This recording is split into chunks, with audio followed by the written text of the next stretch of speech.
Saudações, boa noite, sejam todos bem-vindos a mais uma edição do programa Na Linha da Frente aqui na MBC, todas as quartas-feiras. O Dr. Chuval faz aqui uma análise jurídica, econômica dos principais temas que marcam a atualidade do nosso país. Nesta noite não será diferente. Dr. Chuval, boa noite. Antes de avançar com os temas que elencou para esta edição, chega-nos a informação do levantamento da suspensão da direção da Administração da Reserva Especial do Niassa, o levantamento da suspensão das atividades de exploração de recursos faunísticos dos operadores Sociedade do Búfalo Safari, Sociedade Nhalicanga e também dessa ONG WCS, que havia sido, que medidas já tinham sido anunciadas pelo secretário de Estado do Niassa, até com áreas, digamos assim, totalitários, digamos assim. Qual a análise faz com relação a este levantamento das medidas que tinham sido tomadas pelo próprio secretário de Estado? Bom, boa noite. Creio que é imperioso dizer, em primeiro lugar, que admiro o voluntarismo do jovem Silva Livone, ainda como secretário-geral da OJM, teve ali algumas iniciativas de realce, algumas intervenções também que mereceram uma série de comentários na praça pública, e compreendo o que ele pretende, compreendo a insatisfação que toma conta de alguns gestores públicos em face de algumas violações reiteradas de determinadas normas em setores variados da administração pública. Eu creio que este é um deles. É sabido que o setor das áreas de conservação tem tido problemas gravíssimos. Um dos grandes problemas que se coloca é o famoso conflito homem-fauna bravia, o conflito homem-animal e por aí adiante. Há várias teorias que podiam ser usadas para desconstruir esta tese. A verdade é que há problemas que devem ser resolvidos, e creio que a iniciativa do secretário de Estado de Niassa era nesse sentido. Entretanto, a mera vontade, o mesmo voluntarismo, não são suficientes para resolver problemas como eles devem ser resolvidos. Até porque a alternativa ao Estado de Direito é claramente a anarquia.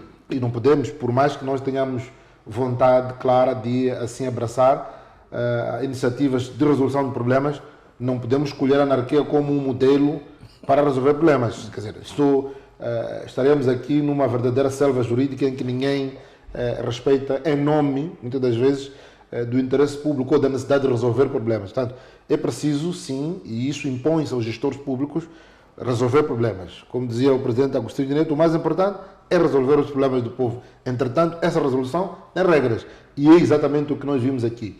Eu sei que houve muita gente que foi dizendo coisas como esse é um problema dos juristas, dizer se o Livone está a agir dentro das normas ou não, esse é um problema. A verdade é que ele precisa de resolver os problemas. As coisas não são bem assim. E a seu tempo, apesar de não termos tido a oportunidade de aqui fazer neste programa, dissemos que o próprio secretário de Estado está a pisar uma linha vermelha das suas próprias atribuições, porque não se pode pensar que um secretário de Estado é um mini-chefe de Estado numa determinada província. Atenção. Nem o chefe do Estado tem que pautar para a legalidade. Nem o chefe de Estado pode, num comício ou numa reunião do Conselho de Ministros, determinar que suspendemos e que a partir de agora quem for encontrar os gestores de uma empresa X devem ser recolhidos. Não é? Nem o chefe de Estado, não estou a ver o presidente Daniel Chapo a agir assim, até porque sendo jurista de qualquer modo nunca faria isso. Portanto, é preciso que se assaquem responsabilidades em função disso. Mas é fácil nós olharmos para isto e criticarmos Silva Livone, dizer, bom, ele agiu fora das suas atribuições, competências, foi para além daquilo que era possível fazer de acordo com a lei, mas este é um dos resquícios de dois problemas. Primeiro é a alteração estranha, juridicamente estranha, da Constituição em 2018. Essa questão da figura do secretário de Estado já sabíamos e dissemos na altura que vai trazer problemas que vemos hoje. Ainda bem, menos grave ainda, porque estamos a falar de um secretário de Estado que trabalha com um governador e os dois são do mesmo partido. Ainda bem, menos mal para isso. De qualquer modo, já tínhamos avisado que traria esses problemas. mesmo com a atual revisão que houve das normas, e continuo a achar que eventualmente devemos mexer a Constituição, mais do que isto é um paliativo. E depois hoje nós perguntamos se os governadores queriam ter mais poderes. Na verdade, continuam a não ter poderes. Quer dizer, a maior parte daquilo que eram competências atribuídas aos secretários de Estado são hoje exercidas ao nível dos ministérios. Portanto, houve uma centralização. Se o objetivo em 2018 era descentralizar ao nível das províncias, que também para mim é uma aberração, porque a descentralização pressupõe proximidade. Portanto, quando nós estamos a elevar a descentralização para o nível da província, isto não traz proximidade. E também sobre isto já falamos várias vezes qual era a nossa posição. Portanto, de qualquer modo, estamos perante mais um paliativo que trouxe outros problemas. É que a partir dessa altura olhamos para os secretários de Estado que estavam habituados a dirigir reuniões como se fosse um governo paralelo, a ter que arranjar qualquer coisa para fazer. E creio que é nessa cena que o Livona ter encontrado qualquer coisa para dizer e fazer para mostrar que afinal ele ainda existe. Portanto, este é um outro problema. Portanto, tem que haver clareza sobre o que a Assembleia da República legislou em breve, que vai no sentido de simplesmente ter um mini gabinete consigo de alguns técnicos, simplesmente, mas não ter aquela entourage toda que está ali, que continua infelizmente a acompanhar os secretários de Estado. Para finalizar, eu creio que a solução disto está naquilo que eu defendo, repristinar a norma constitucional que previa a competência do Presidente da República nomear os governadores provinciais e resolvemos esse problema. Não há secretários, não há órgão de representação do Estado, portanto, o governador da província... Pode também, como fazia há muito tempo. Como estava há muito tempo. E não estava mal, quer dizer, eu não percebo... nós alterarmos esta lei, qual era o problema? Qual era o problema em concreto de funcionamento na província? Nenhum. Portanto, encontramos um artifício, colocamos lá uma bomba relógio para explodir tempos depois e infelizmente o Presidente Chapo está aqui com uma bomba, aliás, ele próprio foi vítima disto, está com uma bomba que explode hoje nas suas mãos. Portanto, que ele tem que, infelizmente... E essa mudança do secretário que foi operada, qual análise faz com relação a isso? Equilíbrios de poder, gestão tática dos quadros. É mais gestão tática. Eu entendo mais gestão tática, porque continuam, quer dizer, o secretário de Estado estava em Nampula, vai ter as mesmas competências em Cabo Delgado.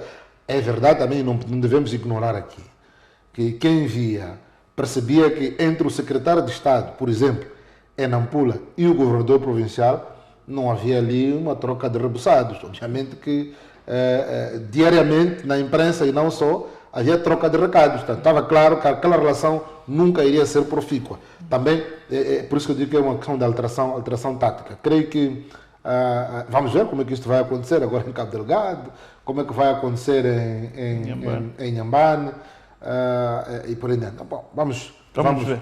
Vamos ver. É mesmo uma alteração tática que propriamente que as competências mantêm-se as mesmas. Exatamente. Doutor João, vamos avançar então para o tema primeiro desta edição. Voltamos mais uma vez a discutir a questão do compliance e a responsabilidade penal das empresas. Portanto, tínhamos nas anteriores disposições, as empresas estavam exoneradas de responder criminalmente, sempre os seus gestores. Agora temos uma situação que a própria empresa também pode cometer crime, é passível de ser responsabilizada criminalmente. O que é que isto significa, digamos assim, para a melhoria da gestão das empresas no nosso país em particular? Bom, de qualquer modo, é preciso assinalar e começar por aí. Há uma mudança substancial com a Lei 24 de 2019, que é o novo Código Penal, que tanto quanto sei também há de ir à revisão de várias situações o próprio Código do Processo Penal e etc. Está claro que é inevitável que houvesse esta revisão. Portanto, vai-se um pouco na ideia da desconsideração, um pouco na cena da desconsideração da personalidade jurídica. Por quê? Porque muitos gestores socorriam-se do facto de ser uma determinada empresa que é um ente com personalidade jurídica também, a praticar um determinado ato para se esconderem por trás disso. Portanto, no fundo, era no interesse do próprio gestor que tal ocorria. Por isso é que o legislador avançou no quadro de algumas legislações já muito mais abalizadas na matéria. Estou a falar de, por exemplo, e a inspiração é essa, Portugal, Espanha e Brasil Portanto, procurando, obviamente, atribuir responsabilidade a este ente que tem também, como bem dissemos... Portanto, ir até as últimas consequências. Até as últimas consequências. Nenhum gestor hoje pode se esconder atrás da empresa e vice-versa. Portanto, ninguém pode dizer isso. Por isso é que avança-se hoje com um mecanismo que é possível responsabilizar as empresas nos termos do que consta do Código Penal, obviamente, no artigo 30. E há duas situações em que as empresas podem ser responsabilizadas. A primeira das quais é quando um determinado crime foi cometido em nome e no interesse da empresa por alguém que, enfim, está numa posição de direção. Imaginemos que um administrador de uma empresa, um diretor geral, por exemplo, naturalmente leva a que uma empresa pratique um crime, por exemplo, de evasão fiscal. Sim. Portanto, está claro, a orientação é clara deste gestor, que vai no sentido de que a empresa tem que ocultar determinados rendimentos para que a autoridade tributária não vá tributar esses rendimentos e, obviamente, poder maximizar os lucros. Aí está claro que é no interesse da empresa, é também no interesse do gestor, porque ele, obviamente, deu esta instrução clara. O segundo caso, creio que é mais perigoso ainda, e é este que absorve a maior parte dos debates, que vai no sentido de termos um crime cometido por um subordinado, mas é resultado de uma falha de vigilância ou controle dos seus superiores. Imaginemos, e podemos usar este mesmo exemplo de evasão fiscal. Por exemplo, um contabilista da empresa acha que tem que criar situações de manobra dentro da empresa para que esta pague menos impostos. Portanto, mas aí o seu diretor financeiro ou administrador financeiro simplesmente distraiu-se no controle da atuação deste funcionário. Apesar de não ter sido no interesse direto da empresa, mas ele não cumpriu com o seu dever de supervisão, ou então, nos casos em que sequer existem normas para evitar-se que funcionários da empresa, que não sejam, obviamente, os gestores de topo, possam praticar este tipo de ato. Portanto, é preciso aqui dizer-se que, para além da introdução desta figura da responsabilidade penal das empresas, é preciso também dizer que esta responsabilidade não depende da responsabilização individual do gestor e vice-versa. Portanto, é possível que nós tenhamos situações em que se responsabiliza unicamente o gestor ou apenas a empresa. Significa que, para além disso, o Ministério Público pode pedir a responsabilização quer do gestor ou dos dois ou apenas da empresa. Portanto, é preciso chamarmos a colação isto, que significa que há aqui aquilo que chamamos de responsabilização penal autónoma. Portanto, não é obrigatório que seja sempre em bloco. Agora, aqui é importante, justamente por causa da segunda situação em que eu fiz referência a que eu chamei de mais perigoso. De qualquer modo, quando nós analisamos a figura da responsabilidade penal das empresas, temos como elemento central o gestor. Portanto, a análise vai ser sempre feita a pensar no gestor. Como é que o gestor se posicionou, qual era o interesse do gestor e por aí em diante. Na verdade, em que circunstâncias podemos dizer em que o gestor pode ser responsabilizado, no caso aqui da responsabilidade penal das empresas? A primeira situação tem a ver com a autoria direta. Naquele caso em que, como dissemos, o gestor deu uma ordem direta para praticar aquele ato, ou ele próprio foi o responsável pela prática daquele ato que, por exemplo, deu causa à evasão fiscal. Neste caso, não há sombras de dúvidas que o gestor vai ser responsabilizado criminalmente em função deste comportamento que é fora dele.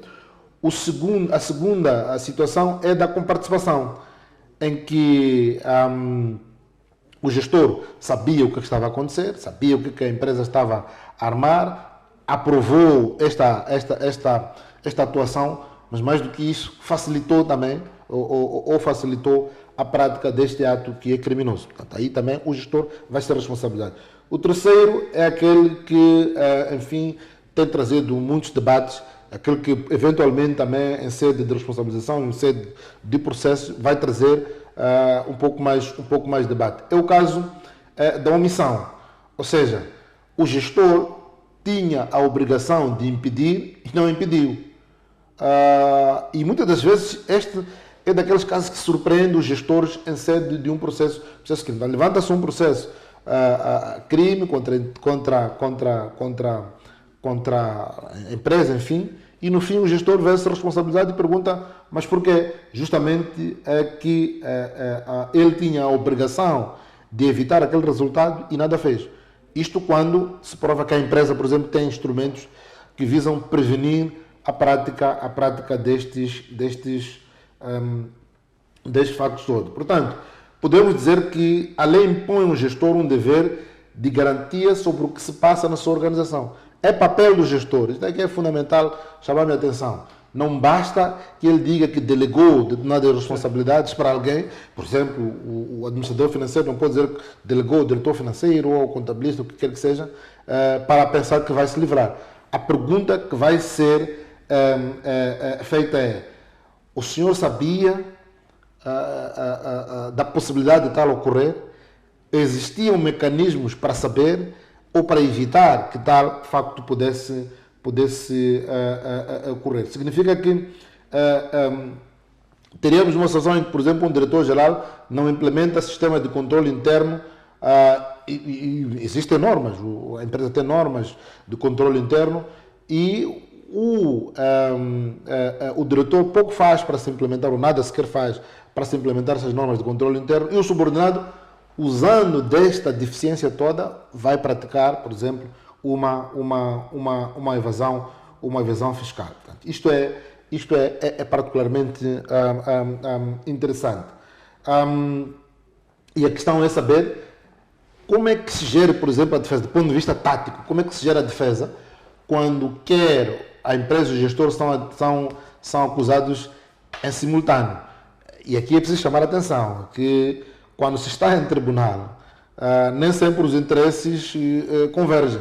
Cada um procura, como soube dizer-se, salvar a sua própria pele. Porque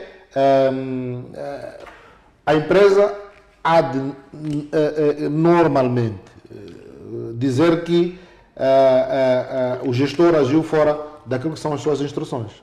Há de dizer sempre isso em sua defesa. E o gestor há de dizer que, bom, eu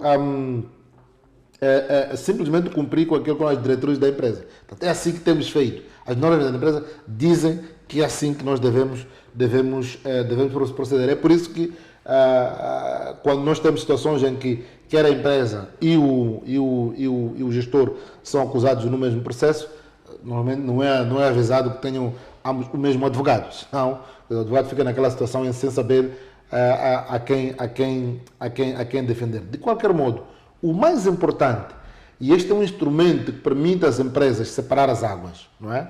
É a existência do chamado compliance. Portanto, e por isso é que o tema tem basicamente esta umbrella. E nós já tínhamos dito noutras ocasiões que o compliance não é mais do que um conjunto de políticas, procedimentos e controles internos que uma empresa implementa para prevenir e detectar violações da lei. Nós temos países como os Estados Unidos, Reino Unido, que não é necessariamente um país, ou em Portugal, que existe um programa robusto de compliance que visa excluir ou atenuar a responsabilidade penal da empresa. Portanto, o escudo, o instrumento que a empresa tem para se ver livre dessas acusações penais ou para diminuir a sua responsabilidade é justamente um programa de compliance. E a lógica aqui é simples, é perguntar se fez tudo o que estava ao seu alcance para prevenir.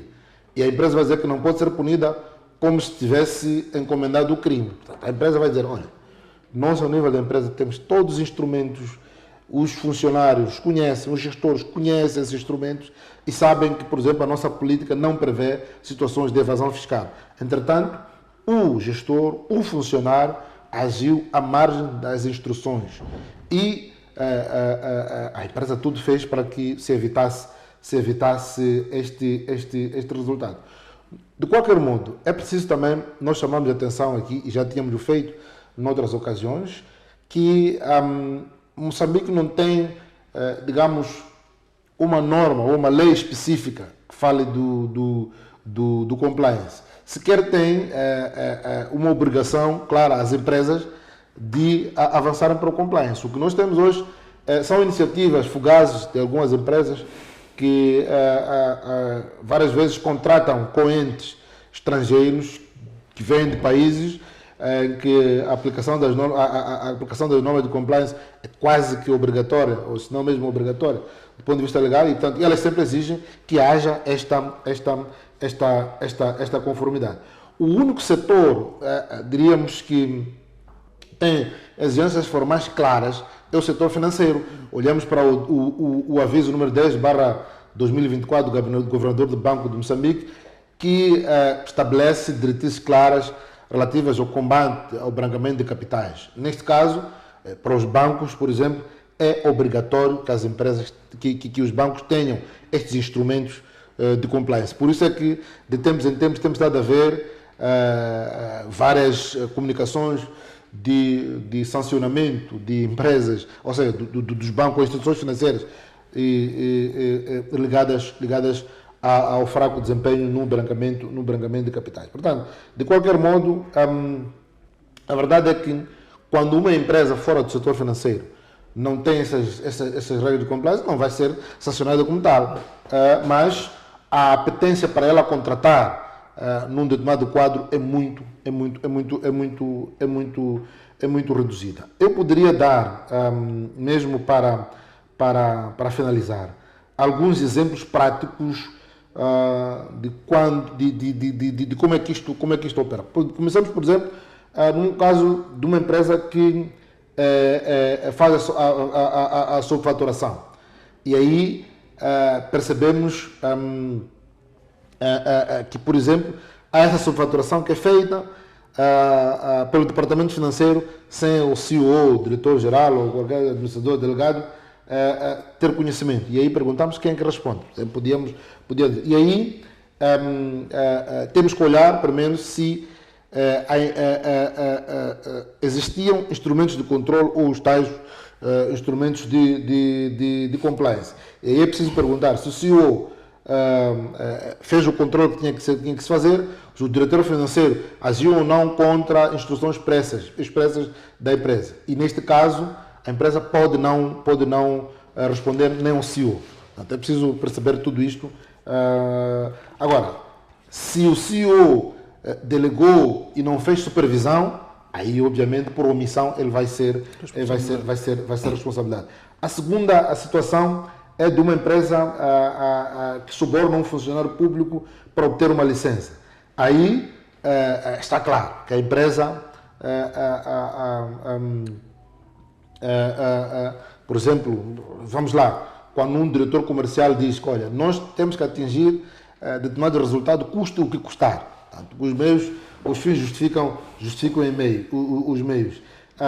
E os funcionários sabem que às vezes têm que agir, às vezes, contra aquilo que são os instrumentos de ética da própria empresa. Nesse caso, está claro que quer a empresa, os gestores vão ser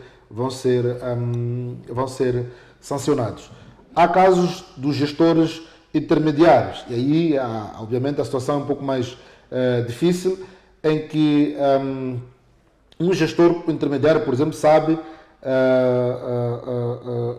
que há determinadas normas que não devem ser sequer violadas, mas ele acaba colocando a empresa numa situação de exposição e obviamente, alguém que faz supervisão devia saber que ele não devia praticar situações dessa natureza. Significa que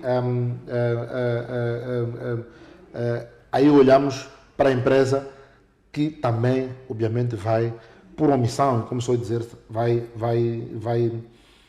apanhar por tabela, como sou a dizer-se.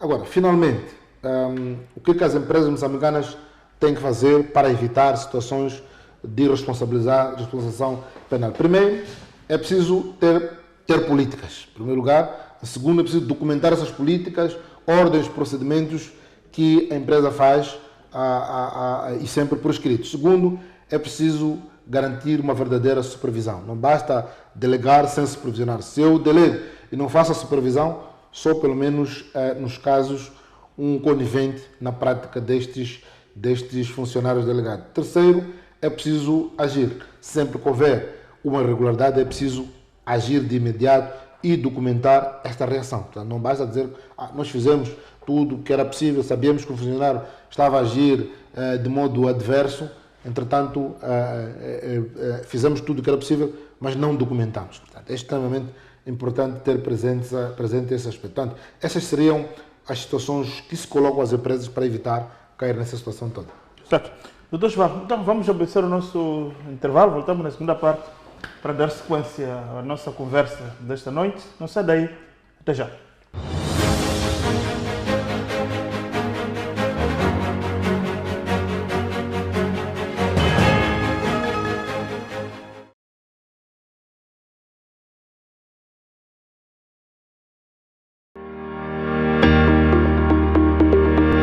Moçambique será palco de um dos maiores encontros internacionais dedicados ao setor da saúde.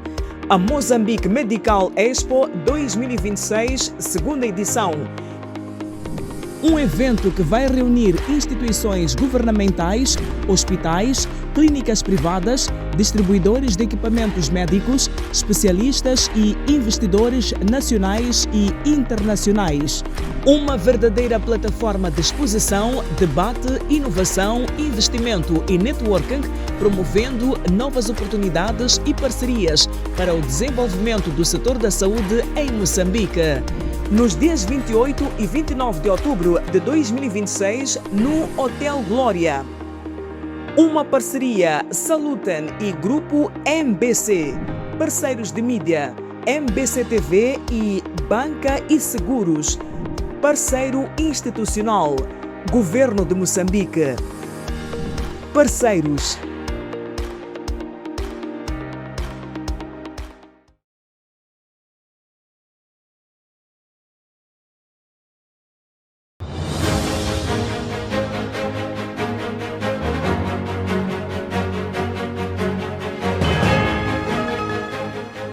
Estamos de volta então para a segunda parte do nosso programa Na Linha da Frente aqui na MBC.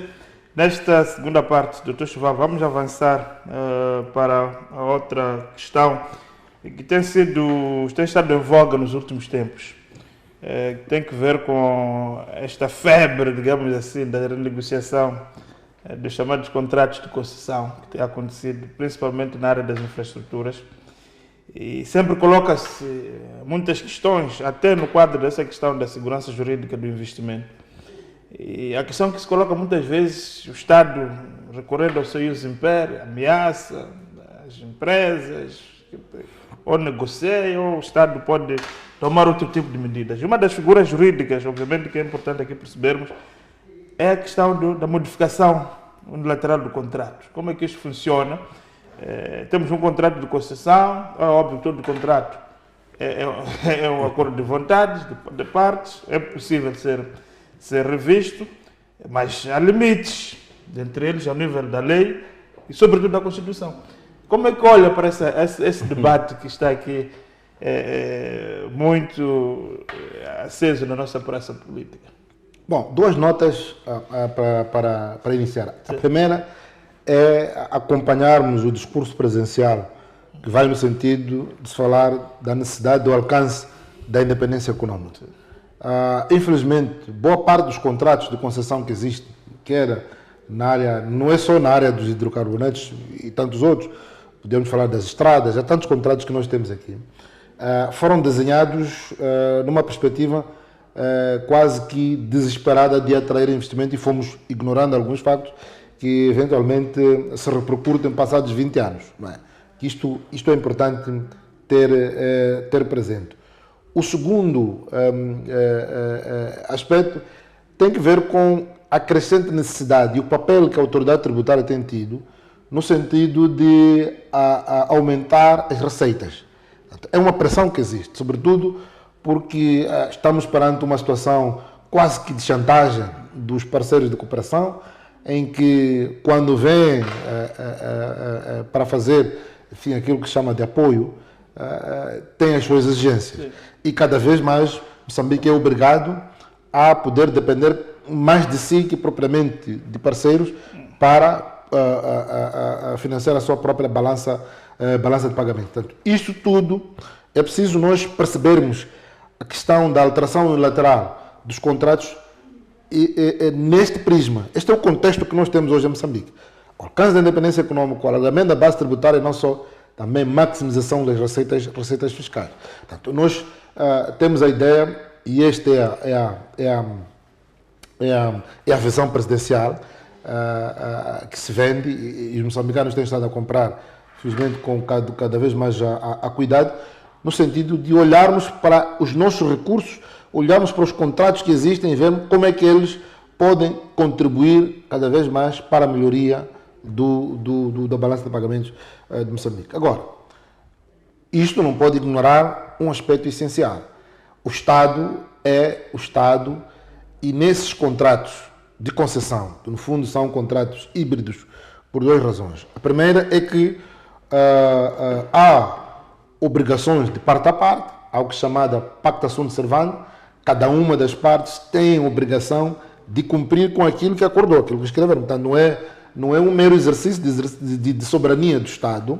Portanto, é quem tem dinheiro para investir numa determinada área vem e nos diz o que quer e pode fazer, e o Estado vai dizer em que condições é que tal é possível. Portanto, vamos dizer que há aqui uma relação sinalagmática, porque há esta obrigação de parte a parte. Entretanto, o Estado, sendo um ente público, e também entra-se também nesse caráter híbrido por conta da natureza pública desses contratos. Portanto, estamos em sede de direito público, primeiro porque o Estado não é um ente privado, segundo, age também com poderes que nenhum particular tem nesses contratos de concessão. Isto porquê? Porque é o mesmo Estado que contrata com um investidor que pode legislar, pode regulamentar e pode revogar. Aliás, como vimos recentemente, as alterações à lei de minas, à lei de petróleos, e faltando os seus respectivos regulamentos. Portanto, esses poderes que o Estado tem, os seus poderes de autoridade,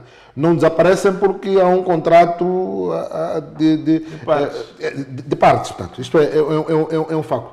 E é essa tensão que tem sido trazida para esta lógica contratual. Portanto, é uma lógica pública, naturalmente, mas também o próprio Estado, por via desses contratos, liberta parte da sua soberania. Portanto, não vai simplesmente dizer o que quer dizer. E aí, se por um lado o Estado tem esses poderes todos de regulamentação, os privados, os investidores, têm aquilo que se chamam de cláusulas de estabilização, que mais não são senão aquelas que pretendem congelar o regime gerido aplicável ao projeto por um determinado período.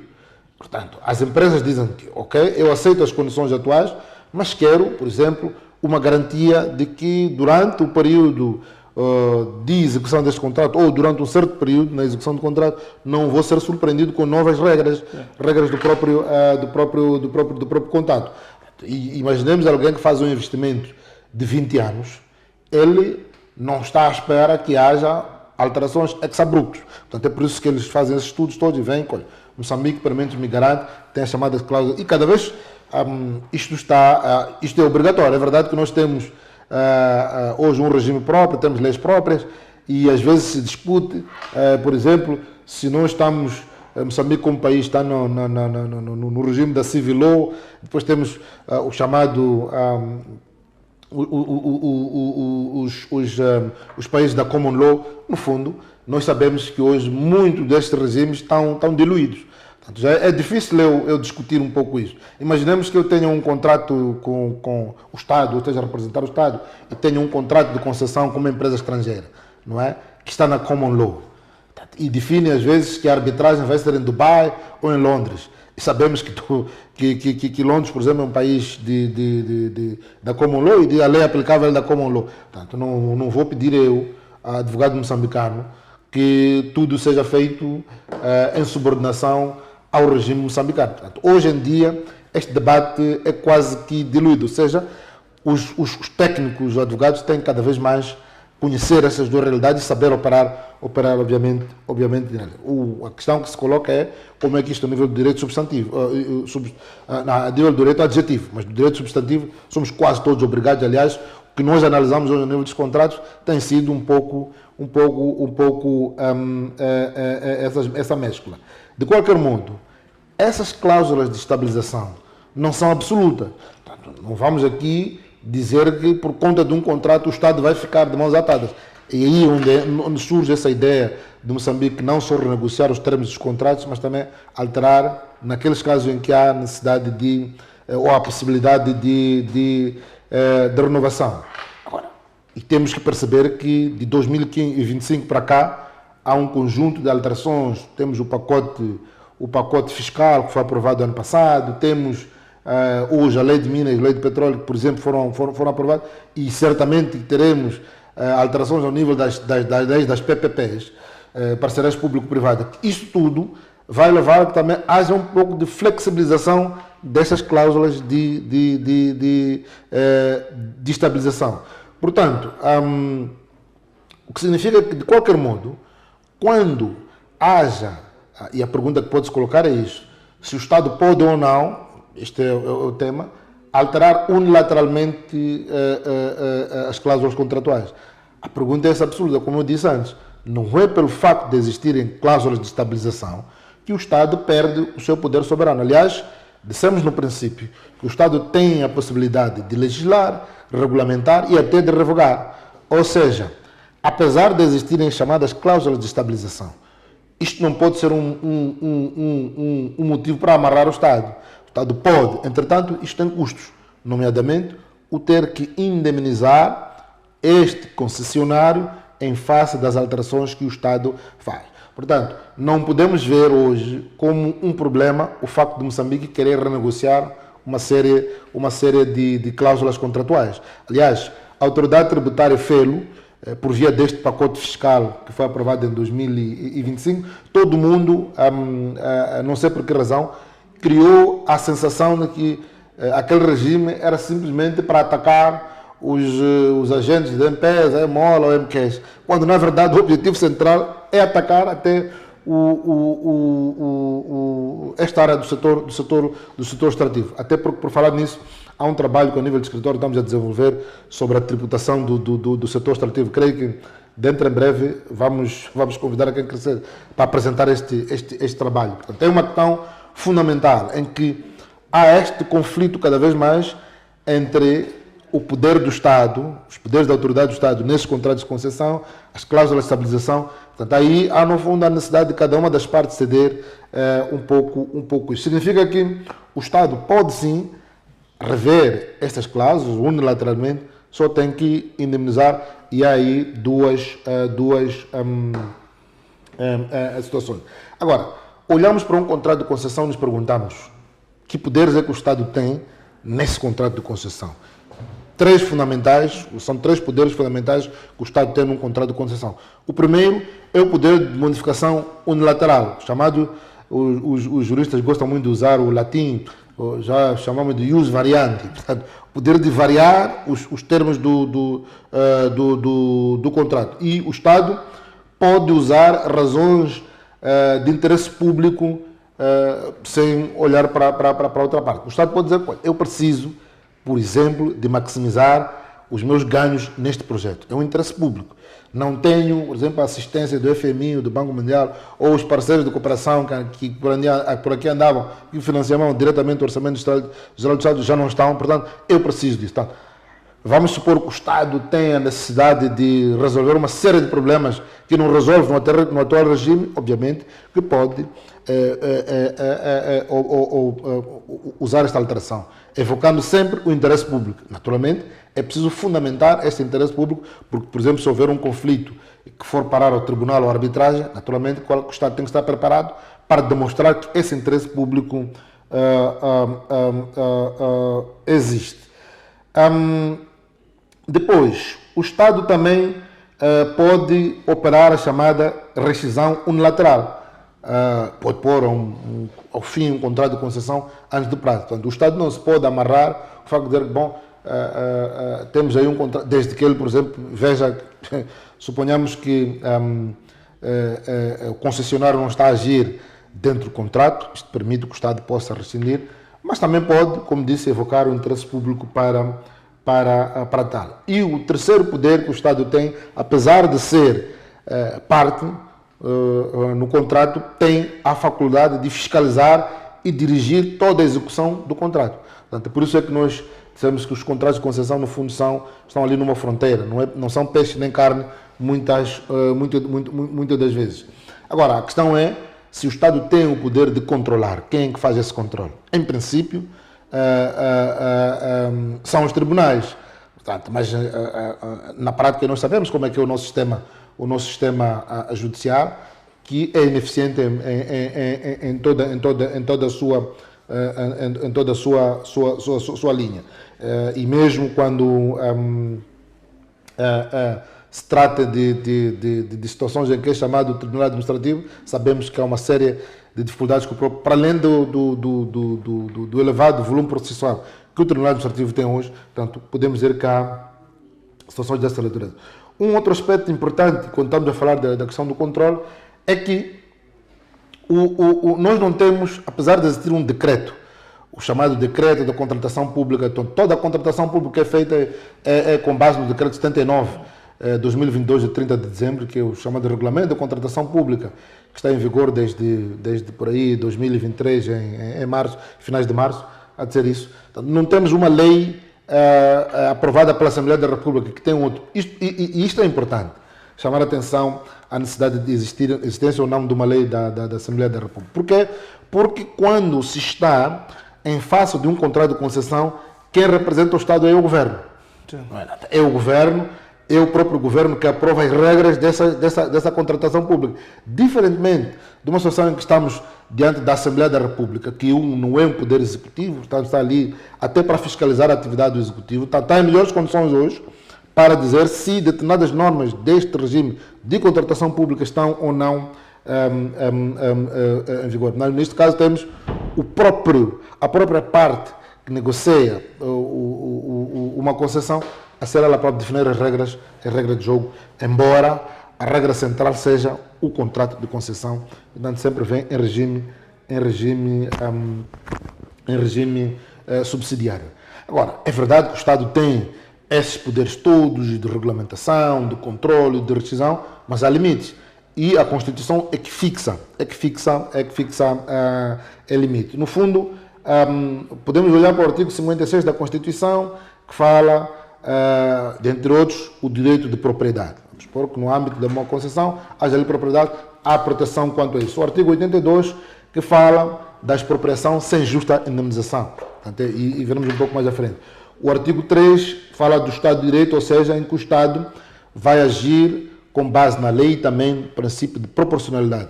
Ou seja, qualquer modificação tem que ser necessária, o princípio da proporcionalidade determina que qualquer modificação que o Estado for fazer aos contratos, primeiro tem que ser necessária, segundo, adequada e, terceiro, proporcional ao interesse público invocado. Portanto, não é só invocar o interesse público como soe dizer-se.